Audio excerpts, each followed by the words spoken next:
আমি যেহেতু কাঁঠালের দেশের মানুষ, হ্যাঁ, আমার বাড়ি ময়মনসিংহ ফুলবাড়িয়া, আমার বাড়িতে কাঁঠাল পড়ে থাকে, বিচি পড়ে থাকে, কিন্তু আমি যেহেতু শহরে থাকি এখন কাঁঠাল খুঁজে পাই না।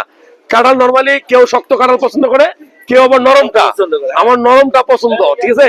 তো কাঁঠালটা কেন খাবেন ভাই জিজ্ঞাসা করছিল। কাঁঠালে একমাত্র কাঁঠাল একটা ফল যেখানে ভিটামিন সিও আছে, ভিটামিন এও আছে। আপনি আমরা দোকান থেকে অনেক ক্যাপসুল ট্যাবলেট কিনে খাই, ওই সকল দোকানে ওই সকল কোম্পানি ঔষধ আসলে ভিটামিন দিছে কিনা আমরা কেউ জানি না, কিন্তু এটা আল্লাহ প্রদত্ত, এখানে আছে গ্যারান্টেড। আর কাঁঠাল কেন খাবেন, এটা অ্যান্টি অক্সিডেন্ট থাকে, আপনার শরীরে রোগ প্রতিরোধ ক্ষমতা বাড়াবে, যারা ওই যে রক্ত শূন্যতা রোগে ভোগে তাদের জন্য কাঁঠাল ভালো। আর কাঁঠালে অ্যান্টি অক্সিডেন্ট থাকার কারণে আমাদের শরীরে অনেক সময় ফ্রি রেডিকেল তৈরি হয়, খারাপ জিনিস যেখানে লিভারে জমা থাকে, টিস্যুতে জমা থাকে। তো ওই জন্য আমি বলবো যে কাঁঠালটা মুখস্থ খাবেন, গ্যাস্ট্রিকের জন্য ভালো খাবার।